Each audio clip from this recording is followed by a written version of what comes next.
अरे पूछो मत। इसलिए कह रहे हैं कि अगर कहेंगे तो विश्वास नहीं होगा, तो इसलिए हम कहा पूछो मत। अगर हम कहते हैं कि दुख मिट जाता है तो आप उंगली हमारे ऊपर उठा दोगे। तो अगर कहोगे मंत्र जपने से क्या दुख मिट जाते हो, अगर हम कहते हैं हाँ, तो आप कहोगे आप ही भोग रहे हो, अभी तक क्या मंत्र नहीं जप पाए क्या। बात यह है कि पूर्व जो प्रारब्ध निश्चित हो गया है उसे भोगना पड़ेगा।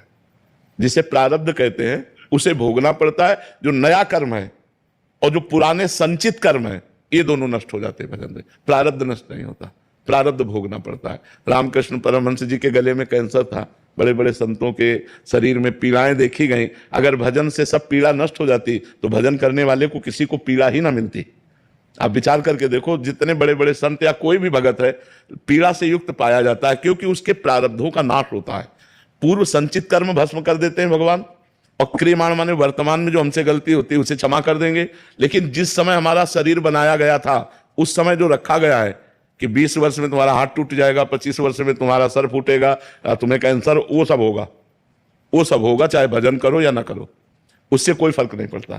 तो ये बात हिम्मत करके, हाँ ये जरूर है कि भगवान थोड़ा सहने की सामर्थ्य दे देते हैं, सहने की सामर्थ्य देते हैं कि उसी को हम रो के काटें या उसी को हंस के काटें। तो जब हम भजन में चित्त जोड़ते हैं तो थोड़ा आनंद में जीवन होता है, लेकिन भोगना पड़ता है अवश्य में। वो भोक्तव्यम कृतम कर्म शुभाशुभम, भोगना पड़ता है, इसीलिए सबको भोगना पड़ता है। इसीलिए कहा जाता है डरो पाप कर्म मत करो, क्योंकि कर्म बन गया तो भोगना पड़ेगा।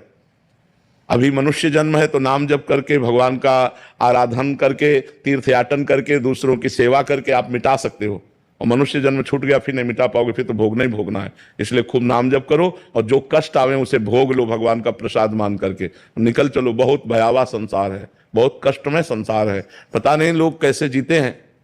यहां तो हर क्षण किसकी शरण में जाए, सब असमर्थ है। कोई भी बताओ ऐसा है जिसकी गोद में सर रखकर रोया जाए और हमको निश्चिंत कर दे, क्योंकि जिसकी सर में हम गोद रख करके रोना चाहते हैं वो भी असमर्थ है, वो भी बेचारा काल के अधीन है, वो भी मृत्यु के अधीन है, वो भी भययुक्त है, वो पूर्ण समर्थ तो नहीं है। और जो पूर्ण समर्थ वो दिखाई नहीं दे रहे हैं, यही है, सबके अंदर है, सबके बीच में है, हमारी सुन्न है। लेकिन हमें लगता है प्रगट में कोई होना जिसके गले लग करके हम अपने दुख को वर्णन कर सकें, हम रो सकें, कोई हमें प्यार से कि आप निश्चिंत रहिए हम है ना। वो ये करते नहीं है, छुपे छुपे डोलते हैं, पर्दे में रहते हैं माया के। देखो एक सीमा है जहां तक तुम्हें भजन आनंद, और जो असीम आनंद